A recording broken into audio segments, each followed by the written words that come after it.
आनंद आशुलिपि मासिक पत्रिका प्रतिलेखन संख्या 29 व 30 गति 100 शब्द प्रति मिनट। Be ready 3, 2, 1 start. महोदय, आज जिन देशों की अपनी उन्नत भाषाएं भी हैं वहाँ भी स्कूलों में एक विदेशी भाषा सीखना आवश्यक होता है। वह भाषा चुनने की अनुमति होती है।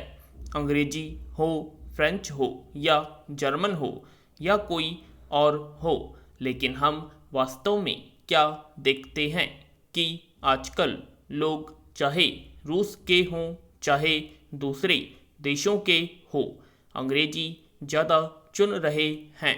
अब हमें एक लाभ यह भी है कि अंग्रेजी का ज्ञान हमें थोड़ा बहुत पहले से ही है और अंग्रेजी सिखाने के साधन भी थोड़े बहुत है। यह मैं मानती हूँ कि पहले जितने साधन थे उनसे अब कम हो गए हैं। अंग्रेजी का स्तर बिल्कुल नीचा हो गया है और कभी कभी जो अंग्रेजी हमारे यहाँ बोली जाती है वह एक ढंग से हमारी ही भाषा है।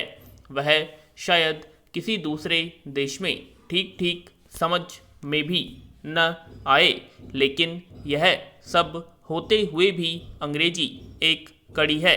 जैसे हम राष्ट्र में कड़ी चाहते हैं वैसे एक अंतर्राष्ट्रीय कड़ी भी होनी चाहिए पैरा। लेकिन भाषा समस्या ने हमारे देश में जो रूप लिया है वह अद्भुत ही है। किसी न किसी कारण गलत या ठीक दक्षिण के लोगों को यह ख्याल हो गया है कि हिंदी आने से हमारी नौकरियों को खतरा पैदा हो जाएगा। स्वभावतः इससे आंदोलन हुए। अभी हमारे माननीय सदस्य ने कहा कि यह भ्रम उत्तर भारत के विद्यार्थियों को भी हो गया है।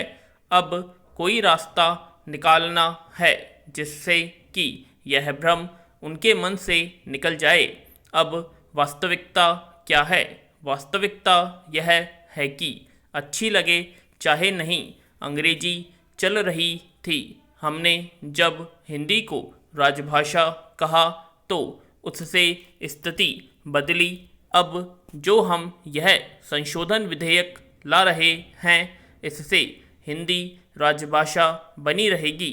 हिंदी की जगह न कम हुई न उसका महत्व कम हुआ, बल्कि साथ साथ हम कह रहे हैं कि हिंदी को सिखाने के लिए और जोर के साथ चेष्टा होगी। हर वर्ष उसकी रिपोर्ट सदन के सामने रखी जाएगी और सदन देख सकेगा कि काम अच्छी तरह से चला या नहीं और उसमें क्या कमियां है पैरा। अहिंदी भाषी लोगों के सामने यह समस्या रही है कि जब हिंदी का सीखना बढ़ रहा है और जब हिंदी में उत्तरोत्तर काम बढ़ेगा तो वह उस नए नक्शे में कैसे बैठेंगे। इसका रास्ता यह ढूंढा गया कि उनके लिए अनुवाद हो और जो लोग अभी हिंदी नहीं जानते हैं उनके लिए हिंदी सिखाने का भी प्रबंध हो ताकि उन्हें कोई कठिनाई महसूस नहीं हो। जब एक बीच का रास्ता ढूंढा जाता है तो आप सभी को मालूम है कि सभी लोग उसका विरोध करते हैं क्योंकि उससे किसी को भी पूरी तरह संतोष नहीं होता। यह लाचारी है क्योंकि किसी की भी इस समय पूरी बात नहीं मानी जा सकती। इस बात को मैं फिर से दोहराऊंगी जिसे मैं पहले भी अनेक बार कह चुकी हूँ कि हमें देश की एकता का ख्याल रखना है पैरा। महोदय, मेरा एक ही ध्येय है कि एक नीति हमने अपनाई है जिससे एक कड़ी बने। इस देश में कुछ ऐसे दल हैं, हमारे इस सदन में भी हैं, जो ऐसी कड़ी नहीं है जो कहते हैं कि सब भाषाओं को चलने दें। एक कड़ी की कोई आवश्यकता नहीं। मैं इसे खतरनाक मानती हूँ। अगर ऐसा होगा तो देश के टुकड़े टुकड़े हो जाएंगे, देश की एकता नष्ट हो जाएगी। यही कारण है कि हम हिंदी को एक कड़ी बनाना चाहते हैं और यह मुख्य कारण है कि मैं चाहती हूँ कि हिंदी बढ़े। इसलिए जब कोई भी ऐसा कदम उठाए, कोई भी ऐसा कार्य करे जिससे हिंदी न बढ़े, यानी कड़ी रहने की भावना लोगों के दिलों से चली जाए, तो मुझे दुख होता है। पैरा, मुझे खुशी है कि श्री जयप्रकाश नारायण और विनोबा भावे जैसे नेताओं ने वक्तव्य दिए हैं कि भाषा आंदोलन में हिंसा का प्रयोग नहीं होना चाहिए।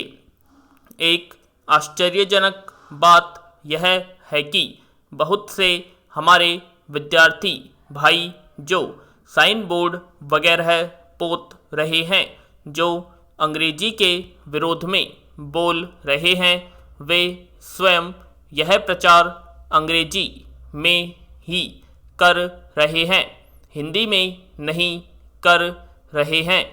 हमारे एक मंत्री ने मुझसे कहा कि जब विद्यार्थी उनसे अंग्रेजी में बोले तो बराबर हिंदी में जवाब देते गए, लेकिन वे अंग्रेजी में ही बोलेते गए। हम चाहते हैं बाहर से लोग हमारे देश में आए।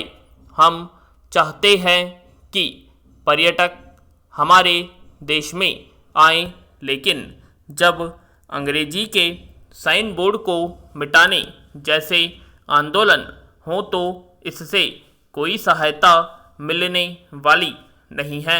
मेरी यह प्रार्थना है कि आप सबने जो जोश यहाँ प्रकट किया है, अपना दिल हल्का किया है, जब आप सब देश की एकता के लिए इस विधेयक को मान लें।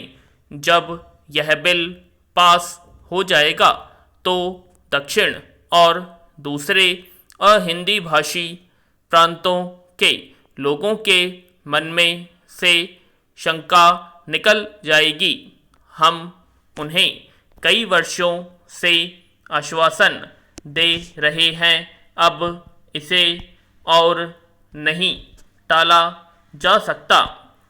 इसके बाद हम सब साथ बैठकर समस्या का रास्ता निकाल सकते हैं। ये समस्याएं नारे लगाने से हल नहीं होगी। हमें ठोस कदम उठाने पड़ेंगे जिससे हमारे देश के लोग हिंदी सीखें और हम हिंदी को एक कड़ी बना सकें। पैरा, हम बाकी दुनिया से कुछ अलग इसलिए हैं कि बाकी दुनिया में क्या हो रहा था, खासकर विज्ञान और प्रौद्योगिकी के क्षेत्र में, उससे हम बिल्कुल वंचित हैं। जब तक हम इस तरह से कटे रहेंगे तब तक हम अपनी भाषा को कितना ही बढ़ाएं, आगे नहीं बढ़ सकते। हमारी भाषाएं बढ़े तो अच्छा है और यह भी है, लेकिन मैं एक अंतर्राष्ट्रीय कड़ी का होना भी आवश्यक मानता हूँ। और अगर हम आज अंग्रेजी को चाहते हैं तो यह बिल्कुल नहीं चाहते कि वह राष्ट्रभाषा हो, वह हिंदी की जगह ले या किसी दूसरे प्रदेश की भाषा की जगह ले। यह नहीं हो सकता और न कोई इसको चाहता है। पूर्ण विराम।